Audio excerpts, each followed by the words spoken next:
Sims Walker, knocked down. Oh my God! Davis is going running all the way back. Auburn's going to win the football game. In trouble. He's going to be sacked. No, gets away. He runs, gets away again, goes to the 40, gets away again. Jackson takes it himself. Look at him dart back and forth. Oh! He broke his ankles. I have never seen this before in my life. Still looking. Firing. Near corner. It's caught! Denver! Unbelievable! And welcome to the fourth down fiasco. Hello and welcome to another episode of the Fourth Down Fiasco, your go-to podcast for all things football, brought to you by BetStamp. And there's a little something sexy going on with BetStamp right now. Tanner, would you like to explain to the audience what's going on? So, typically we have Max come on and explain to us what a good parlay would be to take for Thursday Night Football. But you know what? He couldn't be here tonight, so we're just going to let you know what he has cooking up for the Thursday night game. So, he's saying to take Bo Nix over 175 plus passing yards, taking over 37 points in the game. Danny texted Kamara, Alvin Kamara to score for a touchdown, and this will total your bet at plus 340. So again, with both of these offenses, it should be a little higher scoring than what they're saying in terms of odds. So looking at it for next week, Bo Nix is probably going to be throwing the ball a lot more than for 175 yards. Kamara's been pretty automatic, even for fantasy purposes, for scoring a touchdown, and 37 points is a pretty low over-under. So shooting the over on everything, and you should be clear. Sweet. And so you can do that by going to signupexpert.com/fiasco, signing up through one of the big sports bookies that they have on that page. And yeah, place a $10 bet because our boy Max thinks that that's going to be a good way to go. And again, if you lose money, it's not our fault. If you make money, it's because of us, truly. So you're welcome. You're welcome. But with that, as always, we ask that you rate us 5 stars on Spotify and Apple Podcasts. This is the best way for us to grow the show. And we're doing a little bit of a different format today because I am sick. And so instead of reviewing all of last week's games, Tanner has so generously spared me this week. And we are going to just be talking about some NFL news as well as giving our pick'ems for this upcoming week. But with that, man, breaking news on 2 different big wide receivers. We've got Davante Adams making his way to the Jets, having his Aaron Rodgers reunion. And then we have Amari Cooper going to the Buffalo Bills. So, Tanner, let me ask you this. Between the 2 of these, which one do you think moves the needle more and why? It's funny because I think Davante Adams is a better receiver right now than Amari Cooper is. However, I think the Jets have a lot more going wrong in the building than just the receiving core. The receiving core is the main thing, absolutely. But there's a lot more about the Jets that I don't like right now. For the Bills, the only thing I really don't like is their receiving core. Mm-hmm. And I also hate their kicker. Their kicker sucks. Both of those teams' kickers are terrible. So they need to figure that out. But for the Bills, getting Amari Cooper is a huge add, especially, I mean, Josh Allen doesn't really have a number 1 receiver in Buffalo right now, and Amari Cooper immediately slides into that role. And Josh Allen has played pretty well this season, despite having a pretty abysmal receiving core. And maybe abysmal's a harsh word for it, because they've done surprisingly well for not having a star on that receiving core. But yeah, I think Amari Cooper makes the Bills a lot better. And I've been thinking that the Bills are a really competitive and scary roster in the AFC, but I think adding Amari Cooper, I think that really pushes them into that contender window further than they already were. No, yeah, I couldn't agree more with you. You know, as someone who has seen Amari Cooper play for his team for a couple of years, you know, I agree with you that he is not Davante Adams. And I think that pound for pound over the course of their career, if you're talking about a true game breaker between the 2 of them, it's always been Davante Adams. But Amari Cooper is so at times painfully consistent. And I think that was what the big issue was with his time in Dallas was, he will never be the guy that when you need a receiver to pop off for 175 yards and 2 touchdowns, that's not really who he is. But day in and day out, he can pretty much guarantee you, somewhere between 70 to 90 yards through the air, and you can get quite a few touchdowns from him. He runs incredible routes. Even with him aging, it really hasn't mattered because his game hasn't really been about game-breaking speed or anything like that. It's been that he runs probably the crispest routes in the NFL and has for the past half decade. And so, yeah, I think that, given that the Bills they're 4-2 right now, right? Yeah, they're 4-2. And they've done that, to your point, with no wide receiver one. Amari's going to really elevate what that team can do because their defense has been pretty solid throughout the year. They've had a decent running game throughout the season too, which has been surprising. And yeah, so you give them Amari, I wouldn't say is necessarily who you want as a wide receiver one. He's more of a 1A these days just because of age, but I think Josh Allen will take a 1B. Josh Allen will take a 1B. Absolutely. Because right now he's working with a bunch of 2s and a bunch of 3s. And so even having a 1B, that's just going to elevate this offense, to they're going to be a problem now. Truly, they're going to be a problem now. So whereas Davante, I mean, yeah, he's a freakishly talented wide receiver. Even at 31, he is still just a dog. But the Jets are kind of a dumpster fire in their own right in their organization. And do I think that they can still make the playoffs? Yes. Do I think Davante greatly helps them in that goal? Yes. But I think that they have a lot more issues on the inside that they've got to fix before they're truly able to take that next step, i.e. management. But I think it'll be exciting. I think Jets fans will really enjoy it. And I think it keeps their playoff hopes alive. And I will say I appreciate an organization that's at least willing to try to win, however that looks. And, if you realize that you have problems scoring the ball, going out and getting a guy like Davante Adams, you're at least giving your team a shot. No, I think so as well. The thing is I think what it does is it makes sure that the Jets at least make the playoffs, right? Yeah. I think having Davante Adams is going to ensure that this Jets team wins out more games than they lose. They at least win 10 games. And I think right now, the AFC at the beginning of the season, a lot of people are saying, I don't know if you make it with 10 wins in the AFC this year. I think you absolutely make it with 10 wins in the AFC now, with just how much teams have underperformed. So adding Davante Adams, I think that just makes it so the Jets will at least make the playoffs. I don't think of them as an AFC contender, though. I have a really hard time believing that this Jets roster in this current state, with now having an interim head coach, is going to make it past the divisional round. Yeah.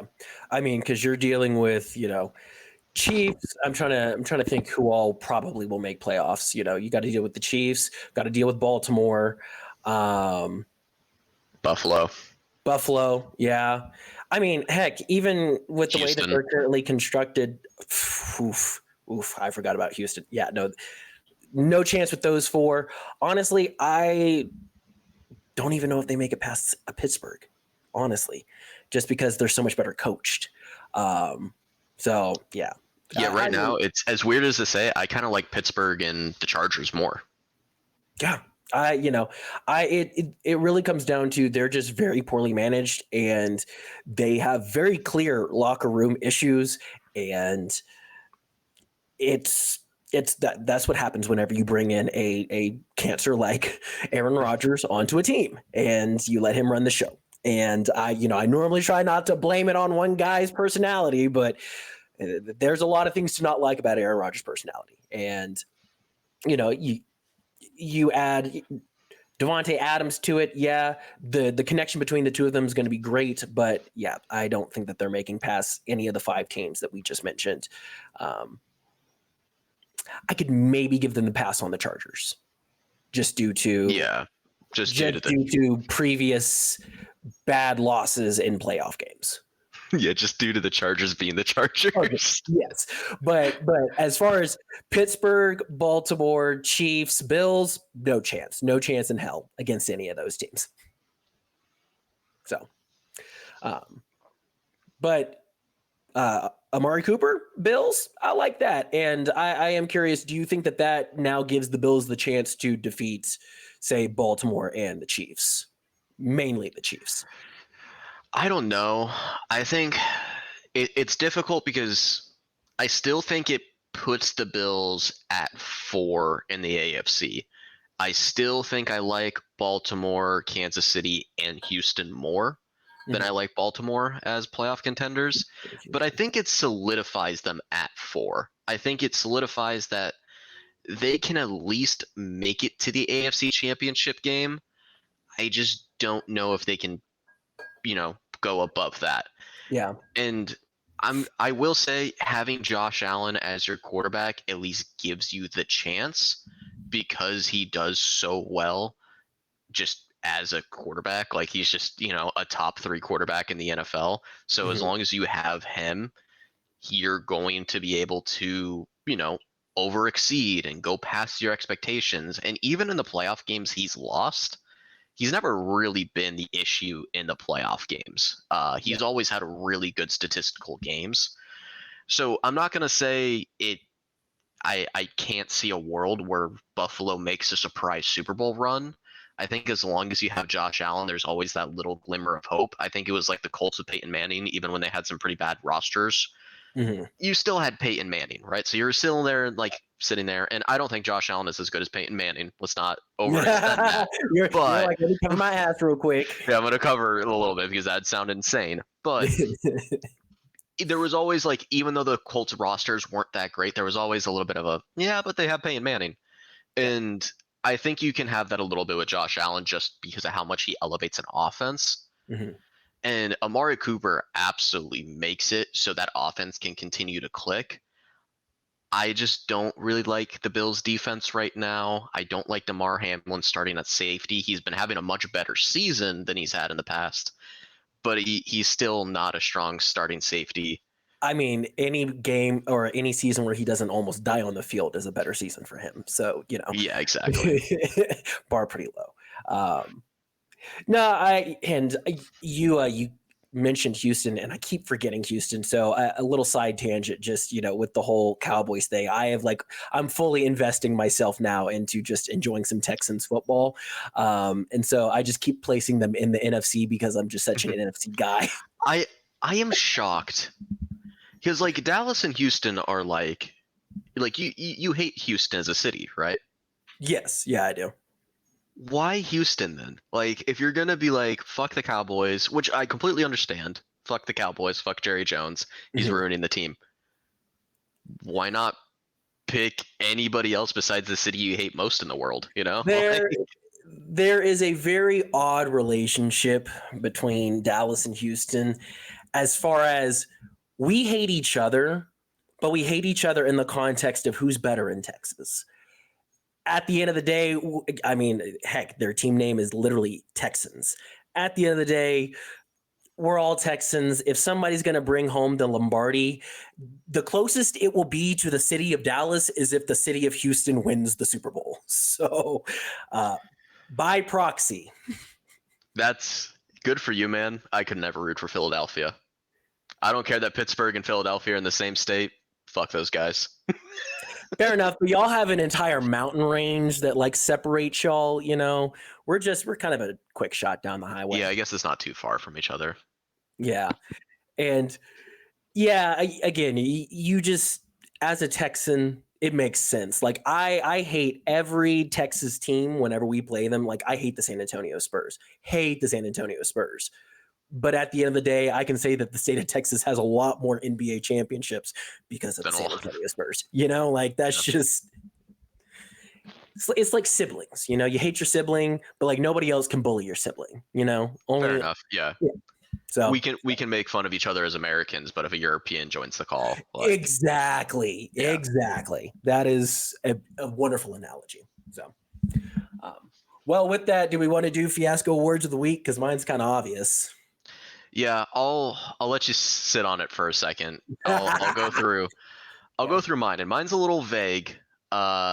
And it's not really applying to any specific team, but it's just a trend I've seen over the last few years, and I think it's biting teams in the ass, especially this season. We saw two generational quarterbacks get drafted in back-to-back years. We saw Patrick Mahomes and Josh Allen get drafted in 2017 and 2018. And you can make the argument that those are the top two quarterbacks in the league. I mean, Patrick Mahomes is obviously the first, and you can argue, Allen or Lamar. Yeah. Some people might throw in a Herbert or Burrow, but I wouldn't. No. Yeah, no. I wouldn't. I think for me, it's definitively the top three are Allen, Mahomes, Jackson.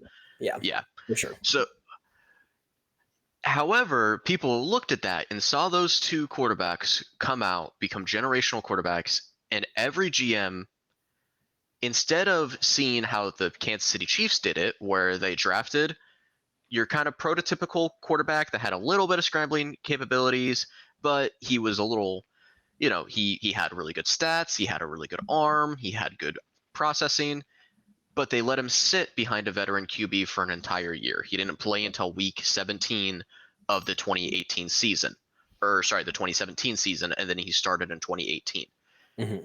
Instead of taking that away, instead of GM saying, okay, let's take the prototypical QB that has a little bit of scrambling abilities, but still has really good accuracy, and let's sit him behind a veteran QB, every NFL GM is like, Josh Allen hit this pretty much like throwing a dart, like take the super athletic, extremely like risky quarterback prospect, like one that has generational athleticism that you're never going to see.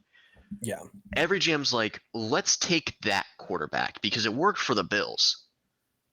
So nobody took the lesson of play it safe and you'll develop into a franchise great QB. Everyone is like, let's go out and let's draft the next Josh Allen.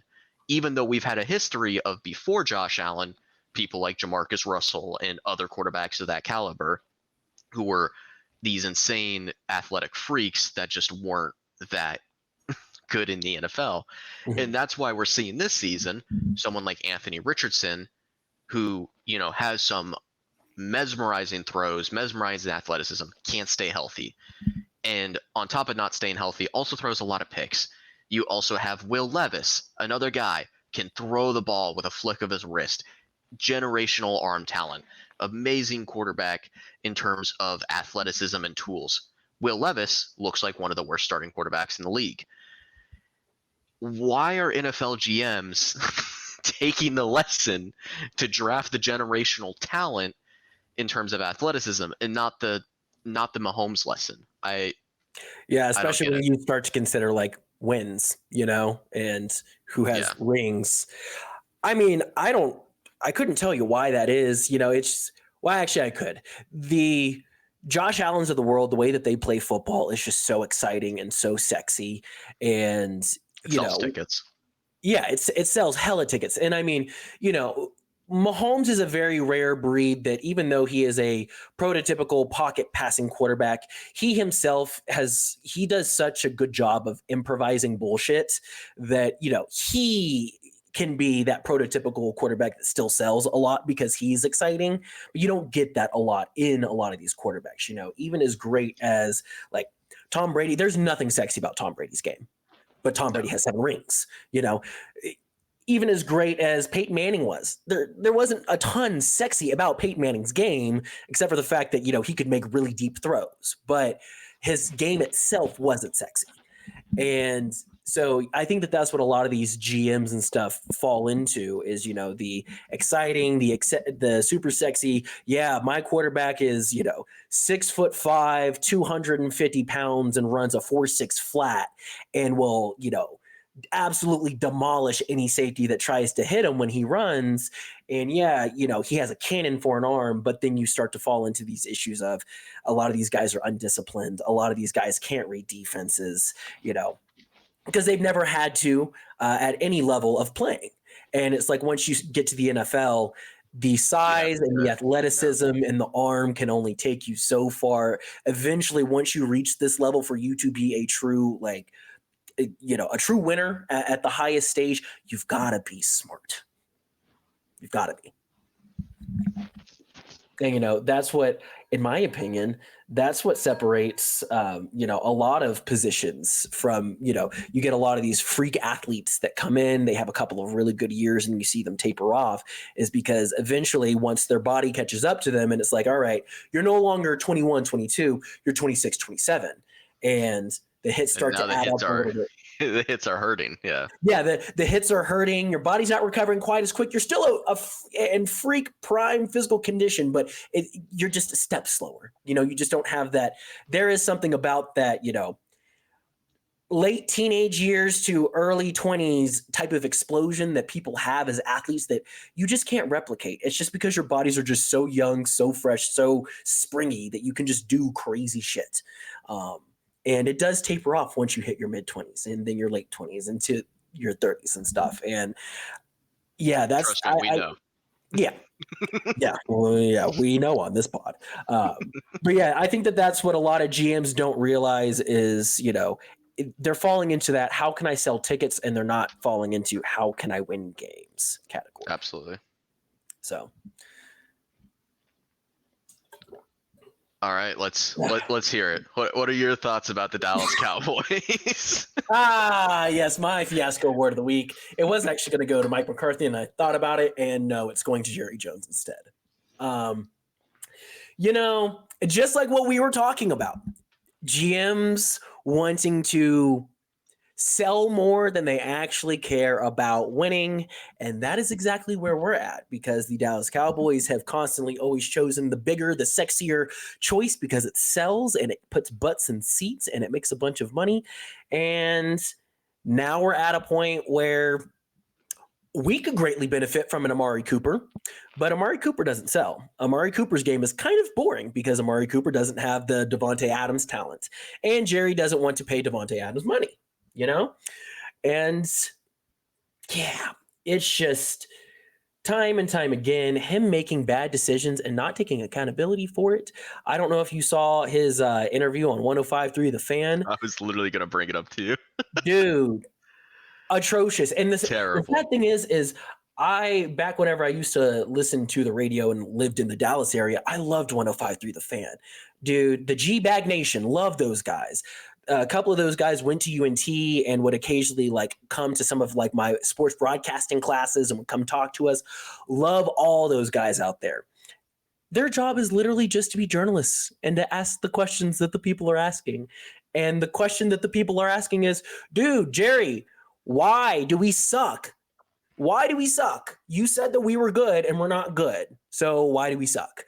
And Jerry got upset. Jerry got his panties in a bunch. And I'm glad that we lost in that fashion on his birthday. I am. And it was a spike game too. I mean, you could tell Detroit was pissed about how they lost. Oh yeah. And they had offensive linemen lining up as receivers. Yeah. They let it on. Mad disrespectful, as they should have been. Yeah. I cannot tell you how many Lions highlights I've watched in the past 24 hours. And I've enjoyed the shit out of it. It was beautiful football to watch. It was mean. It was spiteful. It was physical. It was just total vengeance. One team had this game circled on the calendar and the other team did not. And man, I respect it. I respect Dan Campbell as a human being, as a Texan, went out there, whooped our ass, man. Whooped it. And threw everything out there. I mean, all the trickery plays and all the big hits, interceptions, all three phases were clicking, and it was beautiful football. As a ball lover, all I could do was appreciate. Yeah, no, it was a brutal game, but Detroit looks scary, at least, Oh yeah, no, they are definitely atop the NFC in my brain as far as possible Super Bowl contenders. So yeah, they look good, and they have very good team culture. Like just the amount of times that I've seen them in like post game, like in the post game, not huddle, but like whenever they're all in the locker room, and just the way that guys like ooze about each other and talk about each other, and like you can tell that there is a family aspect to it. It's not about the brands. Guys have ugly games and get the team ball, and they're like, no, I had an ugly game. It goes to this guy, and they ride for each other. Yeah, they run a tight ship for sure. Yeah, I like it. I like it a lot. So, but yeah, it goes to Jerry. Screw Jerry. I eat shit.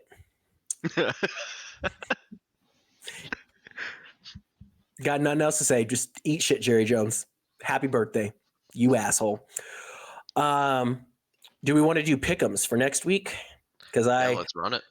I'm getting a little too hot talking about the Cowboys right now. And I mean, we can understand why Jerry Jones was that upset. It's the worst loss that he's faced in his life, besides when Brown won versus Ford via vacation. Yeah.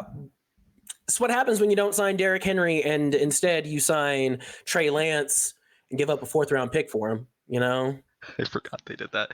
Yeah. The craziest. Sorry, I don't want to pile on too much more. No, you're good. The cap hit is the same. With the Amari Cooper trade, that also puts more into perspective how shittily Jerry Jones handled that situation, because he traded a first to the Raiders for him, and then he trades Amari Cooper away for a 5th, and now the Bills get him for a 3rd.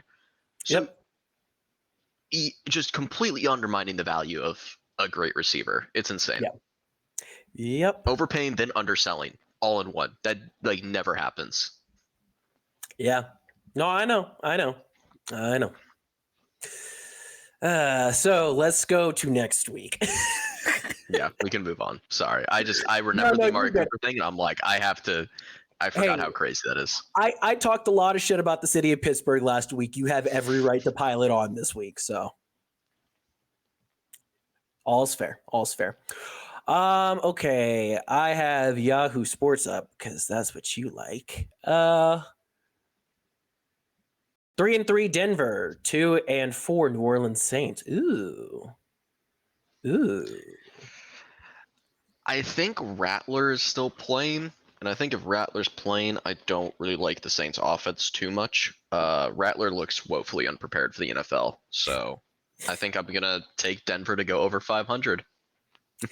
I'm with you. I was about to say, is this going to be the game that Denver breaks 500? I think it will be. Yeah. Hey, you'd love to see it. Good for them. Good for them. Yeah. No, especially like living around Broncos fans, dude, they've been in despair since the moment I moved up here. Oh, they've had a hard, last 10 years. Yeah. They hate life up here when it comes to football. So you know what? I hope the best for them. We have the 3-3 Seattle Seahawks versus the 4-2 Atlanta Falcons. They will be in Atlanta for this one. I think Atlanta runs away with it. I think they win by a full 7 points.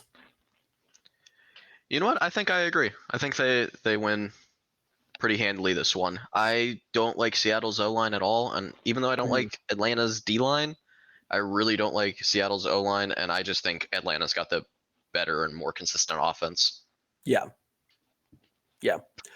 2-4 Cincinnati Bengals versus the now Amari Cooperless 1-5 Cleveland Browns. Good for Cincy, finally getting an easy game. And this is when I posted the the power rankings, I put Cincinnati up a little bit more than where I've had them in the past. And people will probably look at that and be a little confused. But I mean, Cincinnati still has a cake schedule. I still could see this team winning 9 games, even at 2-4. And I mean, you beat Cleveland, you're at 3-4, you're back in the race. You're back in the AFC picture. So, yep. Yeah, I think they come out swinging. Offense has been looking good past couple of weeks, and it's not like Cleveland has anything offensively for Cincinnati to have to worry about. So, yep. 2-3 Miami at the 3-3 Colts. God, I feel like all these games are just kind of easy to determine right now. Lord have mercy. Yeah. This feels like we're talking about the ELF. I know, right? It's like, all right, lock that in. Yeah, lock that in. Indy's gonna win. Okay. 3-2 Philadelphia Eagles at the 2-4 New York Giants. The Giants, who are now about to be without their best tackle, probably for the season.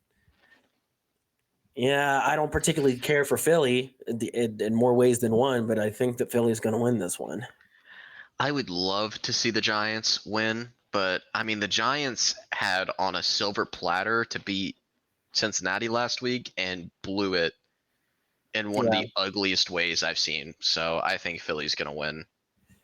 Yep. The 1-5 Carolina Panthers at the 4-2 Washington Commanders. I'm ready for us to get a good game. I think this one's pretty obvious. We're gonna go. Go with I mean, Carolina's just a thin chance in that one. Yeah, I mean, I gagged a little bit having to like side with the commies on this one, but it is what it is. The 2-4 New York Jets at the 4-2 Pittsburgh Steelers. So is Davante going to be playing for this game? Do we know? There's no way he's going to have that quick turnaround time, right? I mean, he wasn't actually injured. No, I know he wasn't actually. No, I know he wasn't actually injured. I'm just saying, like, is he going to be activated in time for this game? It would be. It would. I imagine. I can't have nice things, so I bet Davante Adams is going to be playing. Okay. Then I'm going to work out of that lens. I'm going to go Jets mainly because y'all are playing Russell Wilson. And honestly, I think that y'all are going to find out that Justin Fields was the better between the two of them. I don't know why that's been getting spread. It hasn't been official. Mike Tomlin never said they're for sure starting Russell Wilson. They said they're going to have him take first team reps and see who looks better in practice and then make their decision. Gotcha. If we start Russell Wilson and we lose, I am going to be so fucking upset. I don't like Russell Wilson as a QB. I really don't. Not at this stage. And the thing is Justin Fields at least adds like a running game. Like, yeah, Justin Fields didn't look great, but we won 32-14 or whatever it was, or 32-10. I forget what the score was. But we blew out the Raiders. How are you going to bench a guy after blowing another team out? Like, yeah. So I'm going to say if we start Justin Fields, we're going to win. If we start Russell Wilson, Jets by 30. I don't know. Damn, that's saying a lot, bro. Yeah. I mean, I know you're low on it, but I'm trying to see who y'all have played besides us this year. So yeah, I'm looking at Atlanta, it right now. We've beaten the Chargers, both pretty solid teams. Yeah.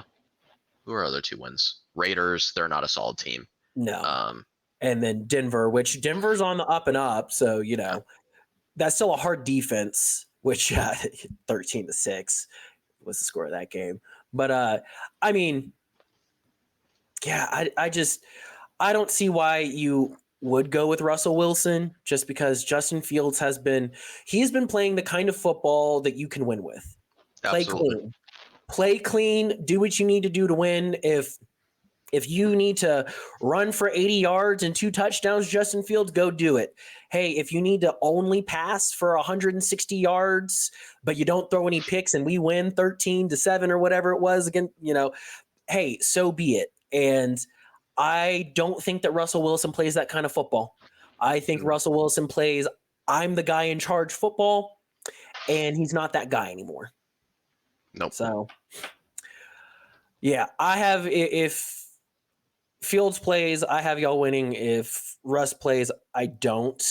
So right now, just based on what I've heard, and what I've seen, I think that Russ is going to end up playing for y'all. So yeah, I'm gonna go with the Jets. I'm gonna go with the Jets on that one. 3-2 LA Chargers at the 2-4 Arizona Cardinals. I'm gonna go with the Chargers, even though it's in Arizona. I think that they need a breakout game to like really be like, okay, 4-2 now. Like we have established ourselves. We have it's not just kind of a winning record. It is we have a winning record. Yeah, definitely. I agree. I don't see the Arizona defense stopping the Chargers running game. And if they do, kudos to them. But yeah, I mean,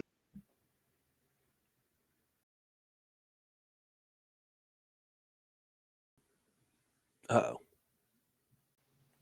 I'm back. I lost you for a second. That was weird. What was the last thing you heard? You were saying basically you were talking about LA Chargers going in. I don't know. You were talking about something with them. I apologize. Your boy not feeling very good, so I kind of glazed over for a second. Regardless, I don't think the Arizona Cardinals can stop the Chargers running game. And Yeah. I mean, think about the Cardinals team. Can you name another defensive player besides Budda Baker? No, absolutely. Yeah, not. exactly. 1-5 New England Patriots at the 1-5 Jacksonville Jags. I'm gonna go with the Jaguars just because they have the better quarterback. I feel like the Jaguars should win, especially since they're in London again for the second week, so they haven't had to travel. So that helps. But I don't know. I kind of hate the Jags this year. They've looked terrible, so I think maybe Drake May is going to get himself a win. Hey, Drake May getting an international W. Be crazy. That's the closest game yet. Yeah. It's like the Milano Helvetic games, you know? Hey, listen, those were always fun to watch though because they were close. Yeah. The 1-4 Tennessee Titans at the 4-2 Buffalo Bills. We know. Yeah. Speaking about a close game. Yeah. Wonder who's going to win this one. Yeah. Buffalo. Cool. Glad we agreed on that. Okay, here's a good one. This will be fun. The 5-1 Houston Texans at the 4-2 Green Bay Packers. I think it being in Lambeau makes it a little closer. Yeah, I think because it's in Lambeau, I'm going to pick Green Bay. Okay. I don't think Green Bay has had a big win on their schedule yet. I think this is where they finally get their big win. I think they can take down Houston. Who's playing quarterback? Do we know? For Green Bay, it's Jordan Love still. Okay. Jordan Love is healthy. Yeah, Malik Willis shouldn't be starting the rest of this year unless Jordan Love gets hurt again. Cool. Just making sure. You know what? I'm gonna go with Houston on this one. You know, since we were talking about my allegiance switch as of recent. CJ Stroud gonna go crazy, and I think that this will be one of those like he stamps that name in type of wins going into Lambeau, snatching one from Green Bay. It might be an ugly one. You know, I don't think he'll go crazy. I think it'll be an ugly one, but I think that Houston comes out on top. It might be one of those games where, he's got 3 touchdowns, but he has 2 picks. But I think that he's going to go into Green Bay, get her done, and bring one home for the state of Texas. Yeehaw. Get that revenge that we Dallas fans can never get on Green Bay for whatever reason. Oh, man. I have made it to this point in my Dallas Cowboys fandom. All right, the 4-1 Detroit Lions versus the 5-0 Minnesota Vikings. This will be a game. This will be a really good game. I'm going to go with Detroit, just because I think it's time for Minnesota to lose a game. You know, they're not going to go undefeated for the whole season, and I think Detroit. I mean, doing what they did to Dallas, they showed that right now they have the best offense in the NFL, and they have the best tandem at running back in the NFL. So I'm gonna go with Detroit on this one. Yeah, I want to pick Minnesota really bad because I think it would be really funny if Minnesota keeps notching on wins. I just don't see it. Yeah, exactly. I think Detroit's got too much gas right now, and I think they have the momentum. They just had a massive win. Mm-hmm. I think they're ready to go on a tear. Yeah, I think so too. I'm with you on that. The 2-4 Las Vegas Raiders versus the 1-4 Los Angeles Rams. Ugly game, but at least worth talking about. Milano Helvetic. Yeah. I'm gonna go Rams just because now that Davante Adams is gone, there's 2 players on the entire Vegas roster that I like, and that's Brock Bowers and Max Crosby. And outside of that, I don't like anything about their team anymore. Yeah. And they just got. I mean, they allowed Pittsburgh to put up 32 points on them. You don't see that. Like, that doesn't happen. So yeah. I imagine Matt Stafford's going to be able to get a pretty good game out of like Tutu Atwell, and some of his other receivers. That despite having no receivers, he'll find a way. Yeah. Man, it sucks for Los Angeles so bad. Like if they were healthy, they'd be such a better team. They'd be such, yeah. I think that, Matthew Stafford's a good enough quarterback. He can beat Las Vegas's defense, even with Max Crosby. And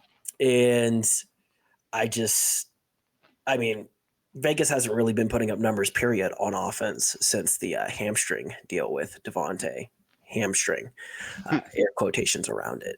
I'll go with LA on this one.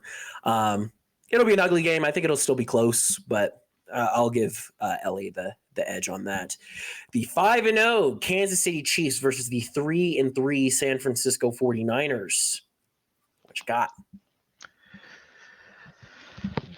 You know what? I think we're not going to have any undefeated teams by the end of the week. I think San Fran, again, they can't keep leading their division at 3-3. They need to start getting wins if they don't want Seattle or even at this point Arizona to take over them. So I think they need a statement win.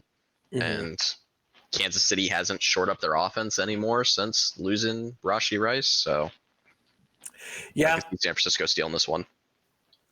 Yeah, I was kind of thinking the same thing, especially with it being in San Francisco. And I think San Francisco feels the pressure. Their back's a little bit more against the wall, whereas, I think Kansas City right now, they're like, dude, we're so glad to be 5-0, So I see, San Fran probably taking this one. I think Kansas City loses by like 3. It'll be a close one just because it's the Chiefs, and it's so hard to bet against Pat Mahomes. But all right, last game on the docket, the 4-2 Baltimore Ravens versus the 4-2 Tampa Bay Bucks. These are two very different 4-2 teams. This shows the duality of the league right now. Because we love Baker on this pod, but Baltimore is the significantly better 4-2 team of these two. Yeah, I think it's going to be a blowout, to be honest. I think so too. Yeah. I love Baker. I love the Bucks. I think the Bucks are still a playoff team, and I think if they match up against somebody in the NFC, I think they could steal a game. 1,000%. I don't think they're a Super Bowl caliber, and I kind of think Baltimore's the best team in the league. So,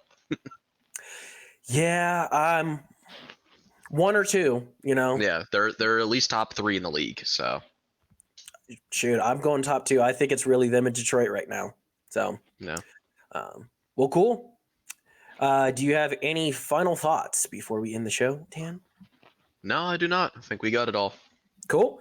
Well, thank you all so much for listening to the Fourth Down Fiasco, your go-to podcast for all things football. Don't forget to rate us 5 stars on Spotify and Apple Pods. We always have to ask. Let us know where you're rating us from, because we love to hear that kind of stuff.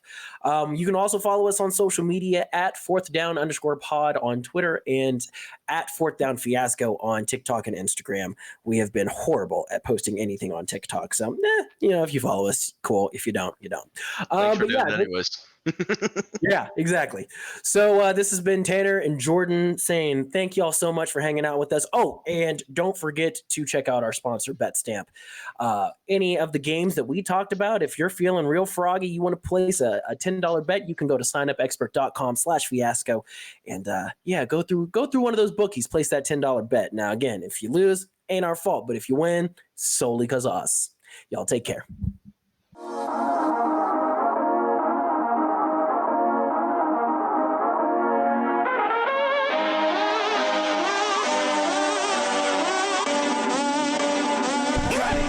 Well, I like school, and I like football, and I'm gonna keep doing them both because they make me feel good.